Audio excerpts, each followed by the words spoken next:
She kicked me out. She wasn't going to stab me and kill me. I wasn't worried about dying, but I wasn't going back in that house. And so I did sleep on the hill, and then it rained. I finally just went in and I knocked on the door of a friend who was a girl, not a girlfriend.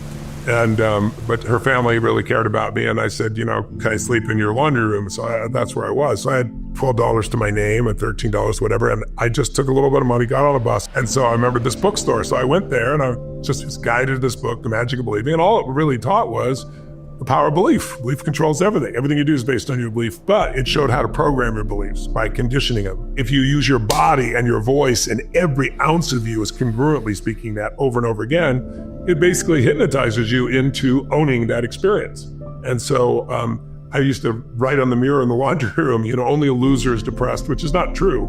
But I knew I wasn't a loser, so I used that as the leverage. I'm not going to be depressed because I was so depressed feeling. And I had all these affirmations I would do, and I'd go on runs, and I do every day and every way I'm getting stronger and stronger, and I would just program this nervous system of mine until I could really be in a position where I felt like I could succeed. And it worked. It produced tremendous change in me. And reading was my escape, but it was also my transformation.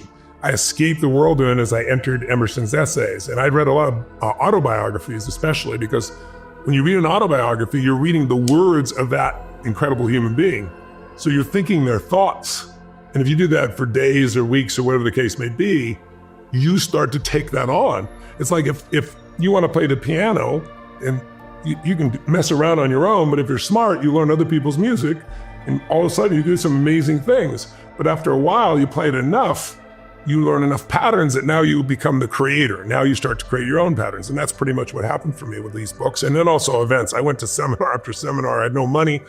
I didn't have money for my rent, but I go invest in a seminar because I'll never be able to pay for this until I change what's going on in me. And I was obsessed with using what I learned because I had to, because I'd given up all the money I had to do it. When you were 17 years old, you're working at Glendora High School as a janitor, yes, and helping move people on the weekends. And there was a friend of your family's who was a landlord, and very awkward conversation ensued where he said, my parents said, hey, you're such a loser. How are you so successful? So tell us about Jim Rohn and the influence you had on your life, and the question that you asked the landlord, and he said, no fucking way, I'm not doing that. You do it yourself.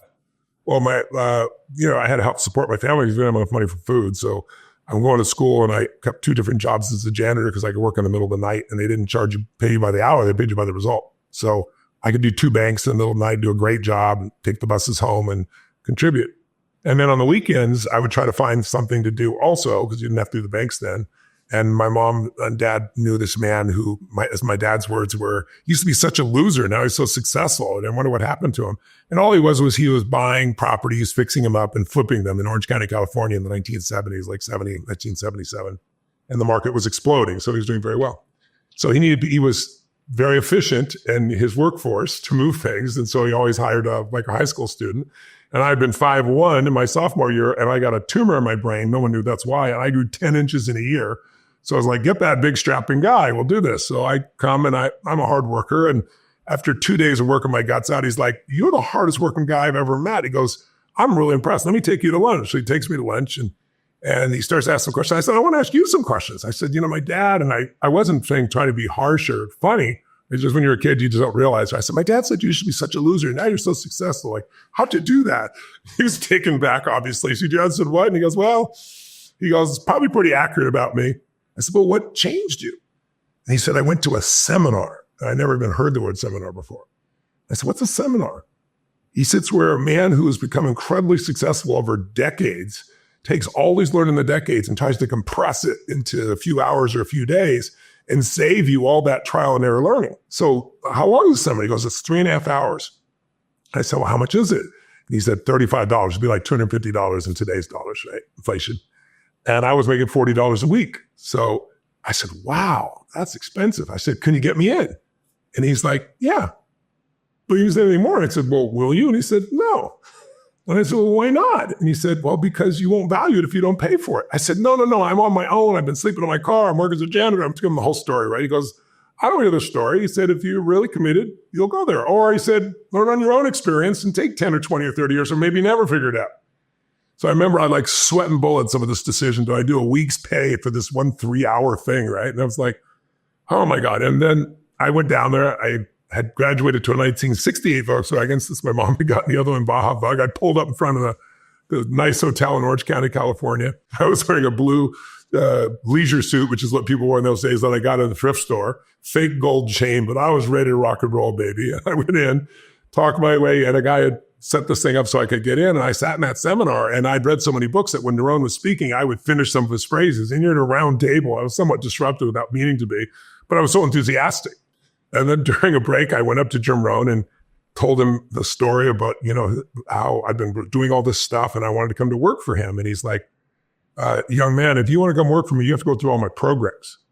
So I didn't have that kind of money. I'm sleeping in my car in an old trench coat I got at the thrift store. And I tried to tell him my story. And he said, no, I don't want to hear all that. He said, I'm not your banker.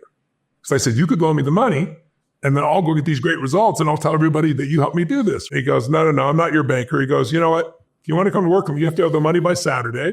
And he said, everybody gets what they have to have. Some people have to survive. Some people have to succeed. Decide which one you are. And he walked away.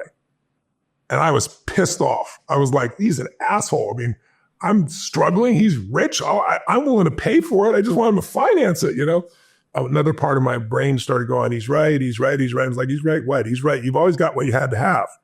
And so I was like, okay. So I went to banks thinking banks will loan you money when you need it, which of course, as I'm sure you know, they only loan you money if you don't need it, So I went to 4 banks in a row, turned down, and I'm running out of time. So I'm outside the Bank of America in West Covina, California, a place called Citrus Avenue. And I didn't know what I was doing, but I was getting myself like pumped up physiologically. I know what I was doing now, but I was getting in this really strong state. So I go in there and convince somebody. I walked in, I looked for somebody who looked persuadable. And there's this kind-looking woman, kind eyes. I thought she'll understand. So I walked up to her with all the energy I had and shook her hand, probably shook it off, and said, I'm Tony Robbins. I'm here today to borrow $1,200. I don't want that money to repair something. I don't want it for a vacation. I want it so I can attend a seminar. And she had this weird look on her face, like I'm not getting through to her. And she said, okay, young man, well, let me see your application, settle down. And she goes, I appreciate your intensity and passion. And so she's reading it and she sees my address is on Citrus Avenue. It's a commercial street that goes through 4 cities. There's no apartments on it. So she says, Citrus Avenue. She said, where's your apartment on Citrus Avenue? I said, well, I don't really have an apartment. I have kind of a mobile home. She said, a mobile home? So I told her the truth. I'm sleeping in my car at 24 hours between Denny's and 7-Eleven. They don't make me move. I talk to the mailman. He gives me my mail because he understands what I'm going through. So if you send it there, I'll get it. And her eyes are getting like this. And then she says, so you want the bank to loan you money and we'll send the bill to the 7-Eleven and you'll be in your mobile car sleeping? She goes, and then she goes, and you're 17 years old. I said, what does that matter? She goes, you can't sign a contract till you're 18. I said, I'll be 18 soon. She said, how soon? I said, how soon do I have to be 18? I said, I'll be 18 in 2 weeks. She goes, well, probably that. I just don't think the bank's going to loan it to you. I was like, no, you understand. I got to do this. I got even more passionate. And she said, listen. And she looked at me and she said, you're serious about this, aren't you? I said, as serious as a heart attack. I'm going to use everything I learned. I'm going to do all these things. And she said, I've never met anybody quite like you. She said, if you look me in the eye and swear to me, I will never have to come looking for you because I'm not going to 7-Eleven or Denny's.